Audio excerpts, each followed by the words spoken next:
Vance.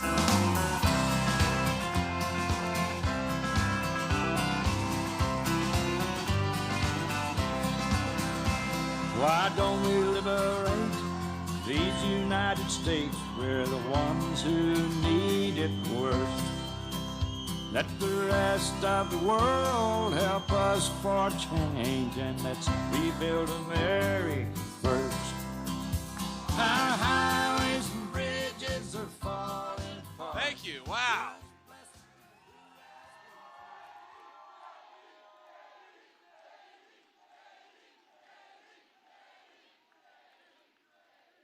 Well, it is fantastic to yet again be in the great state of Michigan. Thank you all. And I got to say, we've got 7 days, or as we used to say in the Marine Corps, 7 days in a wake-up. We're going to win the state of Michigan. We're going to make Donald Trump the next president of the United States. We're going to do it because of all of you. Now, we're so thrilled to be joined by the incredible Florida Representative Byron Donalds. Thank you so much, Byron, for being here. He's actually headed to Detroit as we speak. We're, of course, thrilled to be joined by the great state representative, Bill Schuett. Where's Bill? Bill, thank you. Everybody calls him Shooty, right? That's what they say about Bill? All right.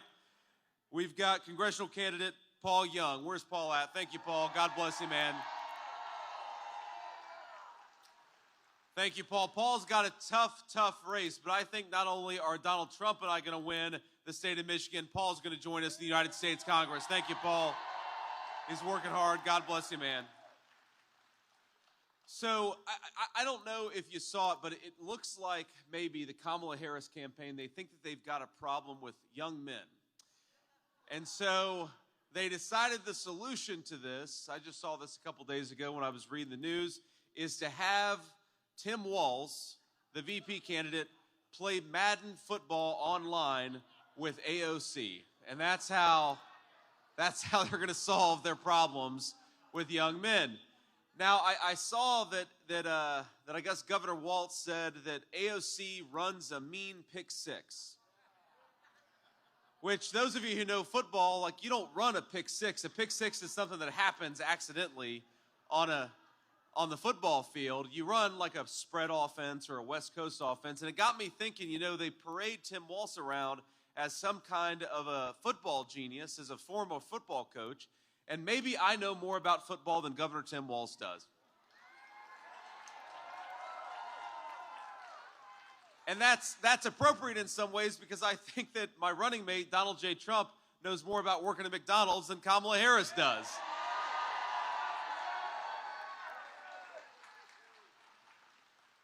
Now, we have a lot of fun, I think, at the Trump-Vance events, in part because I feel like we're winning, and I think everybody can feel the energy on the ground.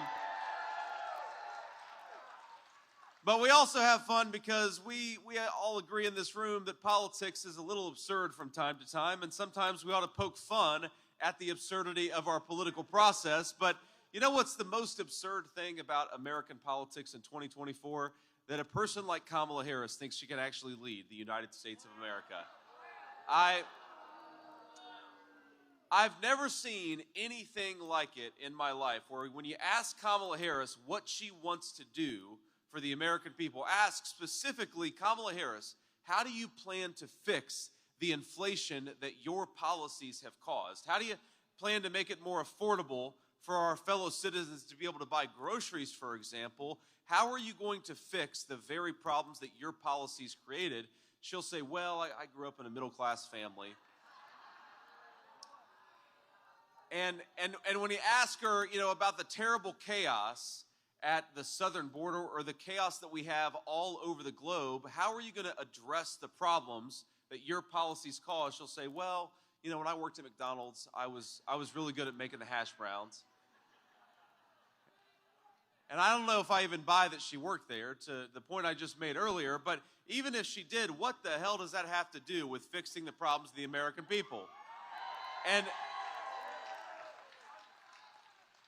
I think in 7 days, the great state of Michigan is going to tell Kamala Harris, We don't want any more of your word salad. We don't want any more of your broken policies. You are fired. Go back to California where you belong. We want a real president who fights for the American people.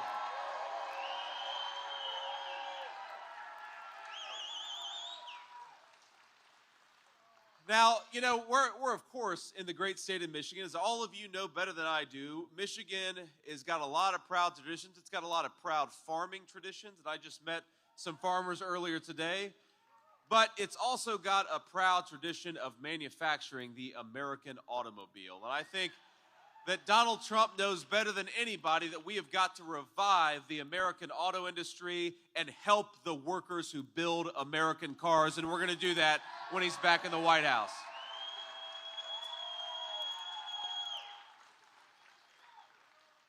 Now, the Harris administration has tried to kill the auto industry, and unfortunately, they've made a little progress, but they luckily haven't finished the job. But if they get back into another 4 years in the Oval Office, I really do believe that everything that we've seen over the last 4 years, it's going to be accelerated, and Michigan auto workers are going to pay the price. Her obsession, both in the way that she talks about it, but especially in the policies that she has advanced, Kamala Harris's obsession with electric vehicles and forcing Americans to buy Chinese-made electric vehicles is going to destroy the Michigan auto industry. So Donald Trump and I take a slightly different approach to this, where Kamala Harris wants to destroy 117,000 Michigan auto jobs with costly EV mandates. Donald Trump and I believe you ought to be able to drive whatever the hell car you want to, because this is the United States of America, and we believe in personal freedom.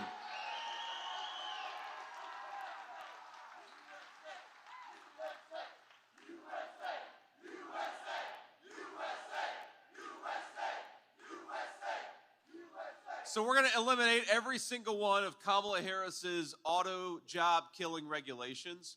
We're going to start, we're going to use what, as President Trump says all the time, we're going to use tariffs to actually protect American industry and to protect American workers. You go to Europe or you go overseas, how many General Motors or how many Ford automobiles do you see in the streets of Europe? None. You know why? Because those countries have applied aggressive tariffs to the cars that we make right here in the state of Michigan.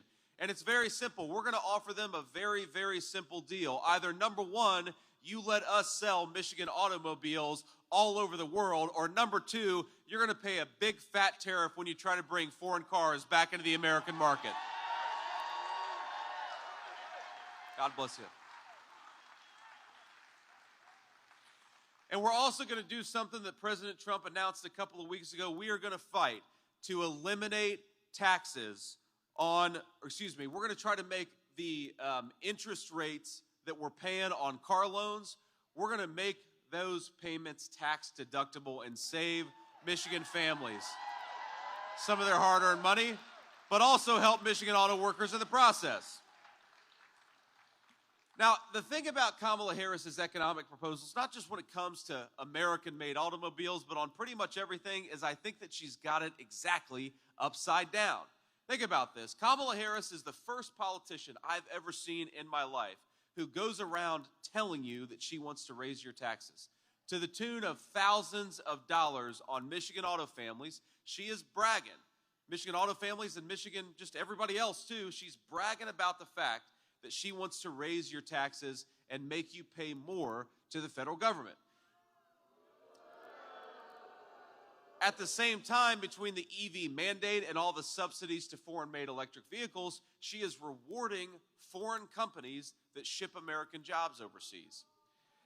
Donald Trump, he's got a slightly different approach to this and thinks that Kamala Harris has got it exactly backwards. Why don't we cut the taxes of the hardworking Americans in this room, and why don't we penalize companies that are shipping American jobs overseas?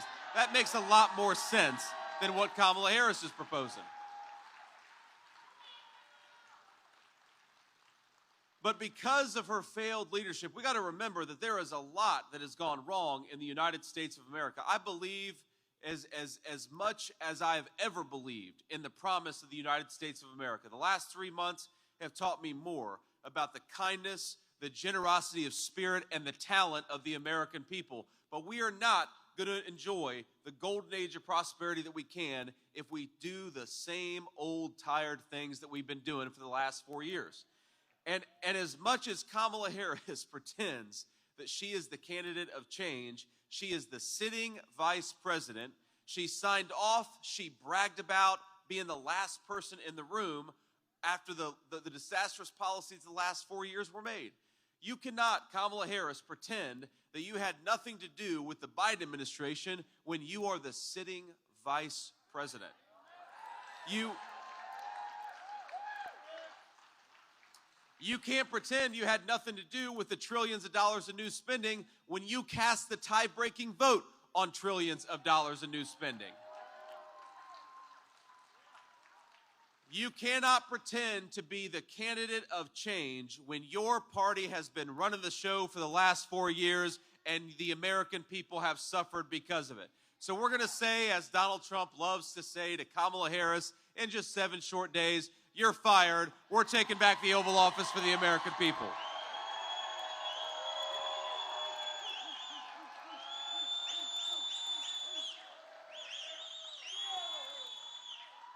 Now, when you actually run through the statistics, just how bad Kamala Harris's economy has gotten, it's almost hard to believe. Gas prices in Michigan are up 45% since when Donald Trump left office. Home prices in Michigan are 41% higher. Over 9% of credit card balances and 8% of auto loans are delinquent in this great state. That means our fellow Americans are suffering. They need help. They need better leadership. And in 7 short days, that's exactly what we're going to give to our fellow Americans.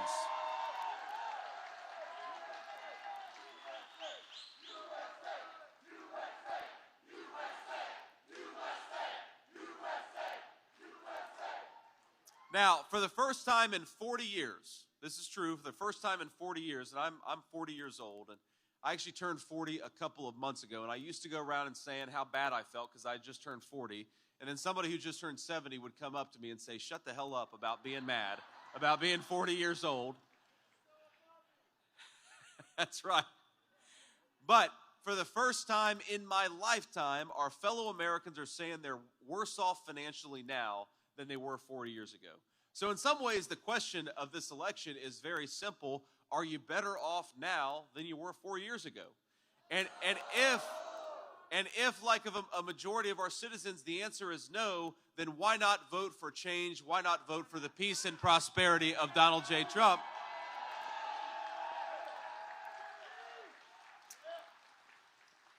But I think the fact that so many of our fellow citizens are telling us they're worse off, and they're telling us that because they are, that explains why Kamala Harris is going around running as far away as she can from the policies of Joe Biden. In fact, between her copying Donald Trump's policies and her pretending that she doesn't even know who Joe Biden is, I'm half convinced that tomorrow on the campaign trail, Kamala Harris is going to show up in a long red tie and a red MAGA hat, realizing that the American people just haven't had it anymore. She's copying all of Donald Trump's policies. She might as well copy his style too, Just complete the bit, Kamala. It's not working so far. Just lean into it a little bit more. But here's the thing. Every now and then we're given a gift in the Trump campaign. And that gift is that as much as Kamala, when she's staged or when she's got a teleprompter in front of us, as much as she pretends that she would be a candidate of change, every now and then she tells the truth. And she did that a couple of weeks ago at an interview that she did for The View. Now, has anybody seen this interview with The View? Most of you have not, and thank God for that. Now, see, you will never hear me complain about being your vice presidential nominee. It's the honor of my life to get to go around and ask for you all to make me your next vice president. The coolest thing in the world. I'm thrilled about it. But here's the one thing that I'll complain about. Sometimes I watch Kamala Harris on The View so that you don't have to. That is the life of service that I've chosen, is I will watch Kamala Harris on The View to protect you fine people from having to do that. And 2 weeks ago, she goes on The View, and this is a softball of all softball interviews, right? Every single one of these people is voting for her. They're having her on the show to help her to try to distance from Joe Biden, and they ask her this question, softball question, Kamala Harris, would you have done anything differently over the last 4 years? And she kind of looks in the distance and goes, well, nothing comes to mind. Now, in defense of our illustrious vice president, that could be the campaign motto of the the Harris-Waltz campaign. Nothing comes to mind. Think about it. What is Kamala Harris going to do to fix the broken border? Nothing comes to mind. What is Kamala Harris going to do to lower the price of groceries? Nothing comes to mind. It's actually the perfect campaign slogan for a campaign that has no substance at all. But it drives home how much she has been dishonest with the American people. Because given an opportunity, without a teleprompter in front of her, to say what she would have done differently, she gave an honest answer. It would have been exactly the same. And if we give this person 4 more years in the Oval Office, it's going to be more of the same. It's going to be more of the broken policies on the economy. It's going to be more shipping Michigan manufacturing jobs to China. It's going to be more of the high prices, and it's going to be more of the broken southern border. So let's get out there and vote for a candidate of change. Let's get Donald J. Trump back in the White House.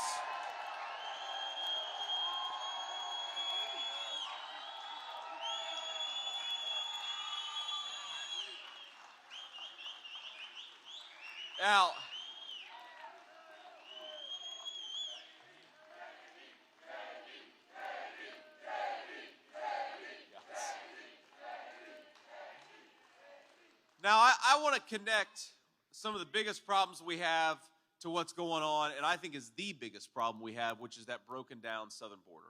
Because when Kamala Harris came into the office, she bragged. They bragged about undoing all of Donald Trump's successful border policies. They said they were going to implement open borders, and that's exactly what they did. They said they were going to suspend deportations, and that's exactly what they did. They said they were going to stop Donald Trump's wildly successful Remain in Mexico policy, and that is exactly what they did. Now, of course, they'd like to run away from it now because they recognize the American people are pissed off about the open border. But I wanted to remind everybody in the state of Michigan that this wide open southern border, it's not just bad because of the law and order problems. It's not just bad because it means that Mexican drug cartels are doing business in the state of Michigan, and they are. It's bad because of the effect that it's having on the affordability crisis affecting citizens in the state of Michigan. Think about this. When you let 25 million people into your country, you got to put them somewhere. And we know sometimes, by the way, they're staying at 5-star hotels on your dime. But we also know that they're going into homes that ought by right go to American citizens. Now, we believe, Donald Trump and I believe, and we're going to fight for this, that if we have smarter economic policies, we can lower mortgage interest rates and make it easier for you to afford to buy a home. We believe that if we lower the ridiculous regulations and build more houses, we're going to make it easier for our young people to afford the American dream of homeownership. And we've got to do that. It's very important. But we got to be honest. No matter how many homes you build, if you allow homes that ought by right go to American citizens, go to illegal aliens, then we are never going to make it affordable for our young people to buy a home. So here is the most simple and the most important thing that we can do to make the American dream of homeownership affordable again. Ensure that American homes go to American citizens, deport illegal aliens, and that is how you make the American dream more affordable again.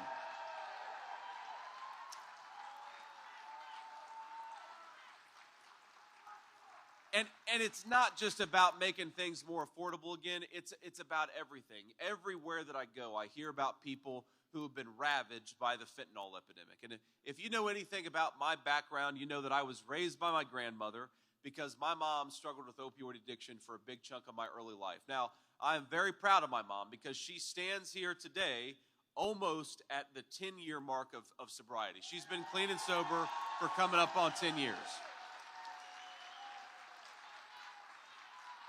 And I want all of our people, whether they're suffering from addiction themselves or they're a family member of somebody who is, I want all of you to have the same second chance that we got with my mom. But it's not going to happen unless we stop the flow of poison that the Mexican drug cartels are bringing into this country. We got to get it out of our country. But the only way that we're going to do that is to shut down that border, and the only way that we're going to do it, now that Kamala Harris has made the Mexican drug cartels the richest and most powerful criminal organizations in the world, the only way we're going to get our country back is if we do what Donald J. Trump has promised, use the United States military against those Mexican drug cartels and make America safe for American citizens again.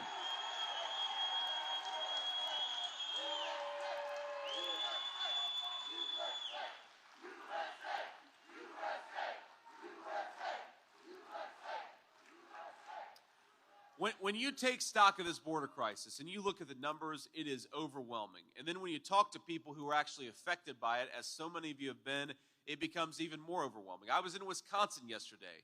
There have been Mexican drug cartel members arrested in rural Wisconsin, in rural Michigan.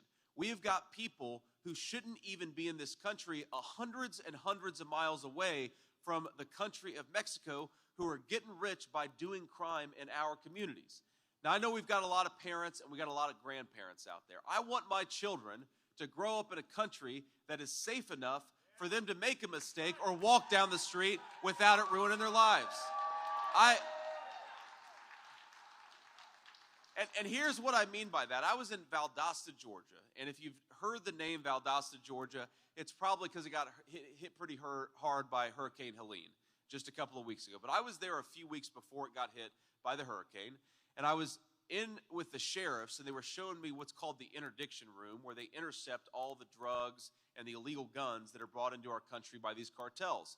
And you know, there's a table in front of me. It's got machine guns and things that the cartels had been using. And then they've got all manner of drugs. You got bags of marijuana, you've got pills, you've got meth, you've got cocaine. And they showed me something that looked out of place, and it was a box of candy, like Sour Patches, Nerds candy. And I say, what is going on here with this box of candy? That doesn't belong here. You know, Sour Patch Kids, like my wife likes those. I'm more of a chocolate guy, but what the hell are Sour Patch Kids doing in the interdiction room? And they say, that's not Sour Patch Kids, that's not candy, that's drugs. That the Mexican drug cartels, they realize that they disguise it as candy, it's going to be more likely to get into our country. Now, we know what's going to happen. What's going to happen is that a packet of that candy is going to show up on an American playground, and an American child is going to eat a piece of candy and pay for it with his or her life. And that is because of the failed leadership of Kamala Harris. We have got to get back to a place where our kids can live as children again, and they will when Donald J. Trump is back in the White House.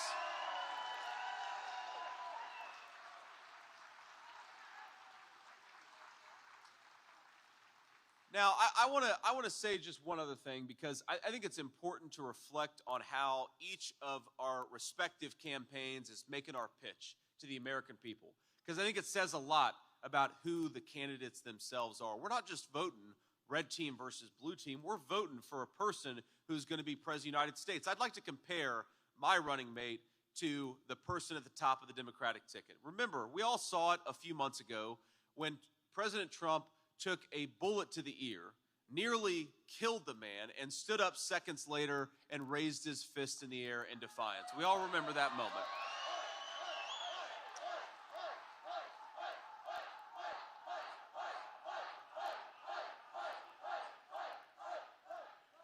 How can we forget it? Half of you have it printed on your T-shirts, it looks like, but you should, because it was a proud moment. But here's the other thing. Something you probably haven't heard is about a month later, during the second assassination attempt on President Trump's life, and it's crazy to even say that, but it happened, I was sitting at home with my son in Cincinnati, and I get a call, and it's the president, and I said, "Hey, sir, what's going on?" He said, "JD, they just tried to do it again." And I said, "They tried to do what again?" He said, "They tried to shoot me again." And this was well before the news had become public. I guess I was the first person that he called to tell. And I said, well, how are you doing, sir? I mean, clearly physically you're okay, but, how are you doing? That's a pretty traumatic thing that just happened. And he said, oh, I'm doing fine. I'm kind of pissed off because they wouldn't let me finish my round of golf. I was about to make a birdie on the 6th hole. I'm dead serious. That's what he said.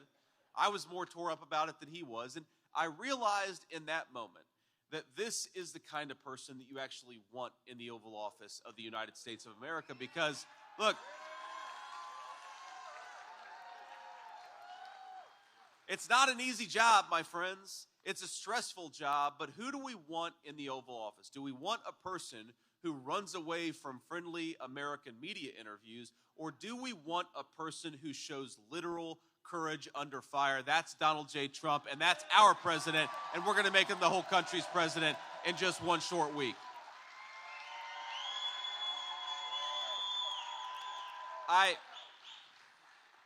But that is the kind of man that is at the top of the Republican ticket. And let's compare how the Democrats are making their closing message to the American people. Because I don't think that I've ever seen a more disgraceful closing argument than what I've seen from Kamala Harris and Tim Walz. And look, it's fine. Look, politics is politics. I volunteered for this job. Criticize me, attack me, insult me. It's what I signed up for. But don't you dare insult the brave Americans who are fighting for this movement. Don't attack the voters of the United States of America. And that's what Kamala Harris is doing.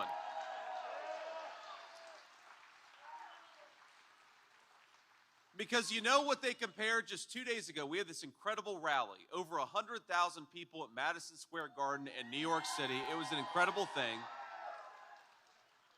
We had patriots from all over the country showing up, speaking, volunteering, and of course we had over 100,000 New Yorkers who showed up for the rally itself. And you know what Governor Tim Walz and the entire Democrat machine have been comparing that rally to? A Nazi rally from the 1930s. They've been calling, rather than persuade their fellow Americans, they've decided that they're going to call their fellow Americans Nazis and fascists, and I think it's disgusting. And a person who would close out her campaign by running and attacking her fellow Americans has no business leading the greatest nation on earth.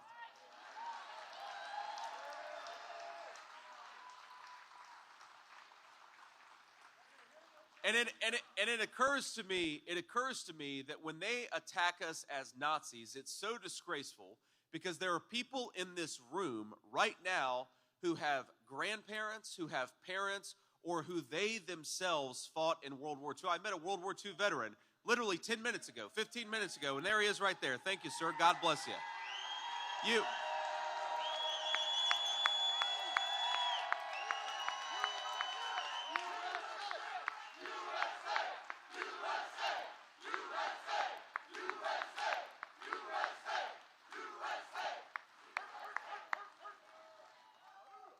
And you think about this. This is a man who actually fought real Nazis, who actually cared enough about this country to put his life on the line for it.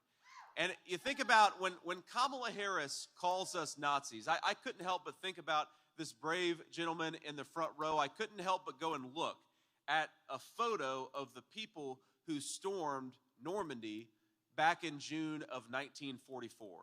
And I wonder, do you think those men today would like how their reputation and their brave and heroic deeds were being used by Kamala Harris's campaign? Here's my honest view. If you think that the men who stormed the beaches at Normandy did it to give taxpayer-funded sex changes to illegal aliens, do you think that the men who stormed the beaches at Normandy did it to ship all of our good manufacturing jobs off to China? Do you think the men who stormed the beaches at Normandy did it for a president who wants to open the American southern border? I don't think so. And in fact, I think that if you believe those men were fighting for taxpayer-funded sex changes and to open the American southern border, the technical term to describe you is a dipshit. And that is...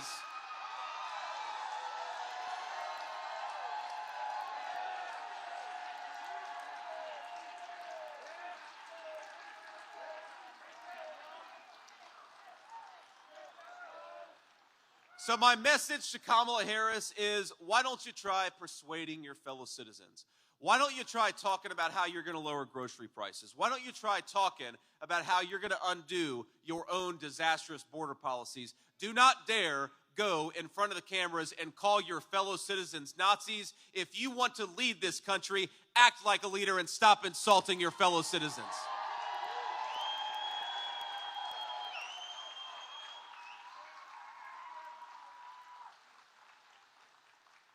And with all gratitude to everybody who served, with all gratitude to everybody who, of course, you're here, so I'm assuming that you're at least open to voting for the Trump-Vance ticket, but I think by the applause, more than open to it.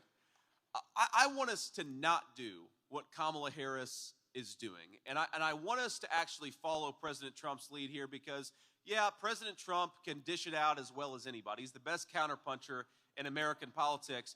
But when President Trump goes after his political opponents, he goes after Kamala Harris and he goes after Tim Walz. He criticizes the people who stepped into the arena, which again is his right to do. Every person who steps into the arena asks for it. But you know what Donald Trump doesn't do? Donald Trump doesn't attack everybody who's going to vote for the other side as a fascist or a Nazi. He doesn't demean his fellow citizens, even the ones who aren't going to vote for him. And so I'd ask us to follow that lead. Let's give Kamala Harris and Tim Walz hell. Let's remind the American people that they can't afford groceries or housing because of the policies of Kamala Harris. Let's remind our fellow citizens that the open border is because Kamala Harris has failed to do her job. But let's remember that after we win, we are all the part of a great American family. And yes, even the people who voted against Kamala Harris, we love them and we want their peace and their prosperity too. Thank you. God bless you, Michigan. Thank you for having me, and I guarantee I'll be back.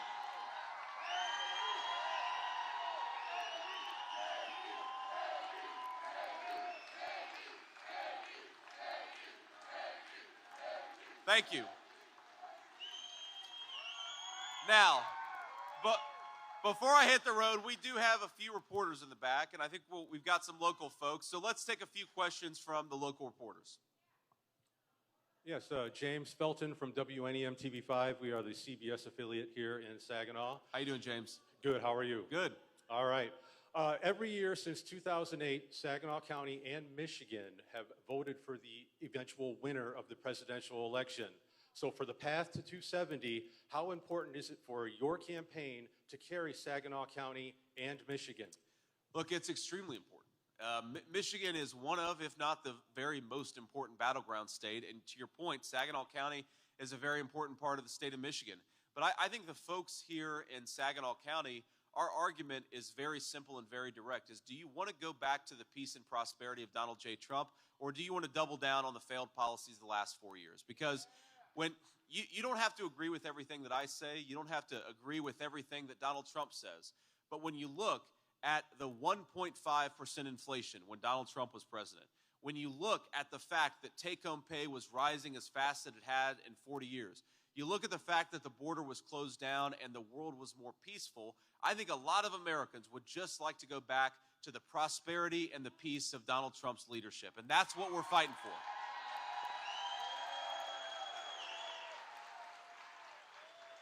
So I feel very good about Saginaw County. I feel very good about the state of Michigan. Of course, the voters will make the ultimate decision, but I think the voters of this great state are going to vote for change. They're going to vote for peace. They're going to vote for prosperity. They're going to vote for Donald J. Trump.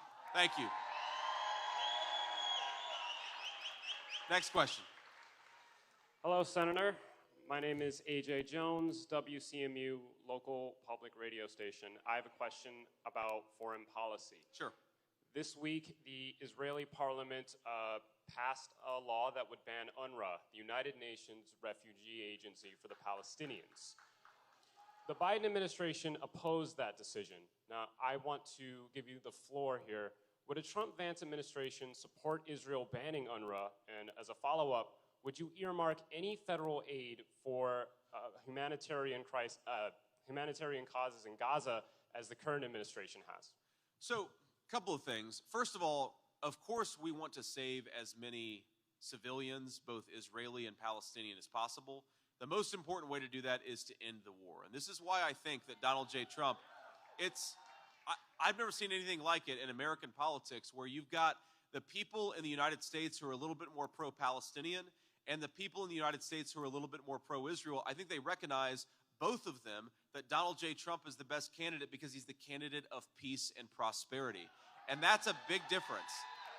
When you've got a chaotic leader like Kamala Harris, when you've got a person where fires just spring up all over the world, everybody knows that it's the innocent people who get caught up in the conflict who suffer the most. We cannot have an incompetent leader in the Oval Office. We can't have Kamala Harris. So to your specific question, look, my understanding about UNRWA is that you actually have explicit connections to terrorists for some of the employees on the ground there, right? That's disgraceful. And that means that whether it's the entire organization or certainly some of the people on the ground, they have to do better at vetting their people so that you don't actually have explicit terrorist connections. Again, we all want to save Palestinian civilians. We don't want to support the terrorists on the ground who are killing innocent Israelis in the process, right? And I think those goals are totally compatible. Let's save as many Palestinian lives as possible, but let's not empower the terrorists who are murdering innocent Israelis. We can do both of those things at the same time.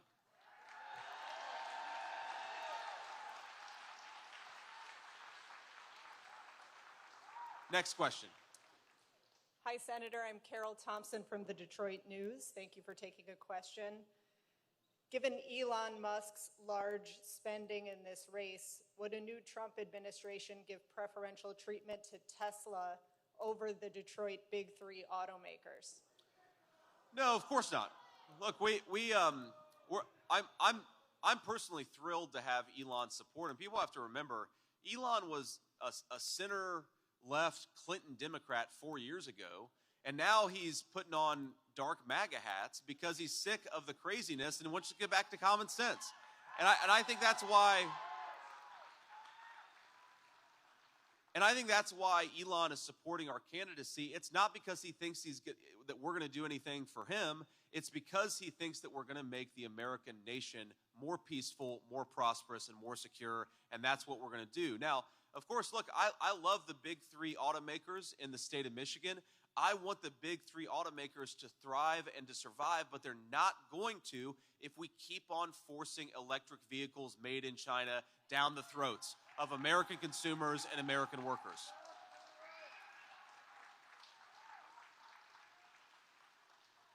So obviously, Elon is very interested in electric vehicles, and the president, ribs him from time to time that, look, if you want to make electric vehicles, great.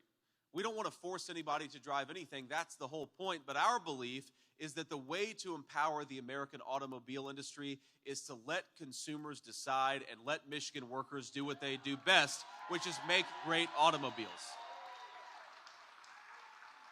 Next question. Hi, Senator. Simon Levy, New York Times. My question is about your comments at a town hall with Moms for America, where you said that in an ideal world where illegal immigration is brought under control, those resources used to manage illegal immigration would be used to expand legal pathways of citizenship. Could you be specific how the Trump administration would dedicate resources to that, assuming illegal immigration is brought under control? Well, look, you have people right now who are doing it the right way, who have been in some backlog for years, and they're not able to have their claims processed because we're spending so much money on illegal immigration that we're not doing anything other than basically facilitating the massive illegal invasion into the United States of America. That has to stop. And when it does stop, not only will we save resources that can better be used, I mean, look, if a person has done everything the right way and needs to have their claims processed, we ought to process their claims so long as they're following the law. We should not be facilitating illegal immigration to this country. So spend money on one thing, don't spend money on the illegal immigration. I think that's pretty simple. But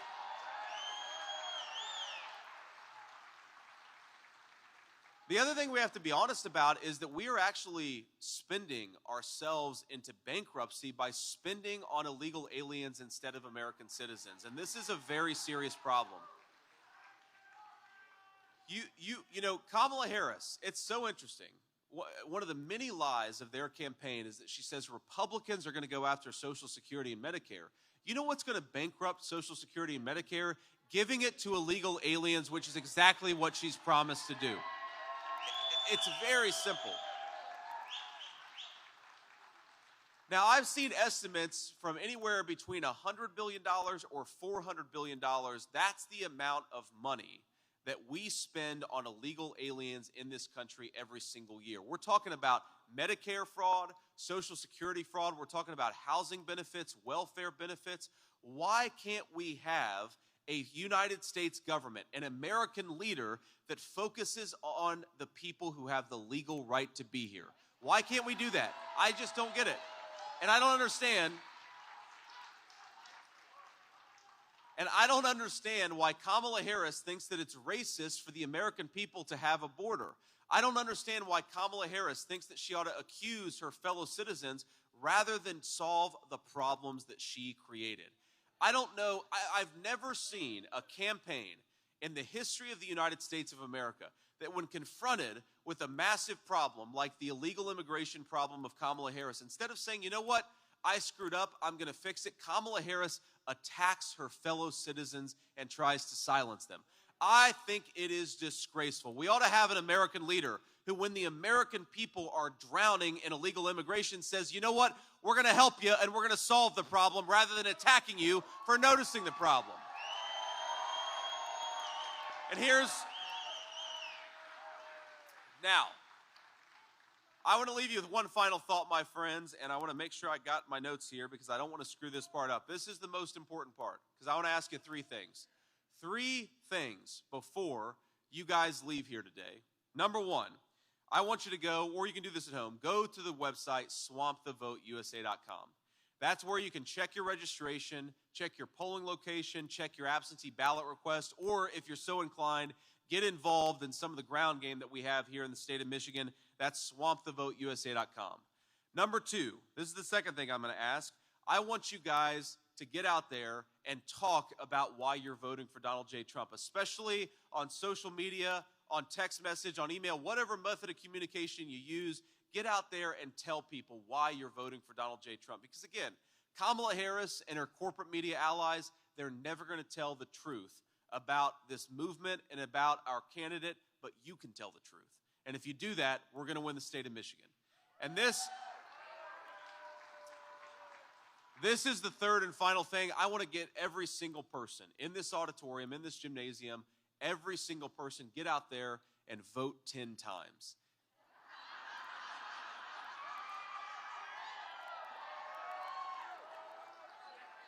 Now, our friend from the New York Times is going to be headline news later that J.D. Vance comes to Saginaw and encourages mass voter fraud. Here is the legal way.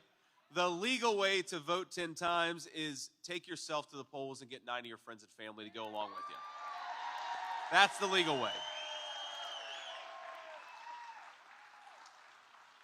Because I think, the stakes, the media tries to make this much more complicated than it is. We're trying to make sure that our fellow citizens have leadership that is fit to serve in the White House. We want our fellow citizens to be able to afford groceries. We want our fellow citizens to be able to afford housing.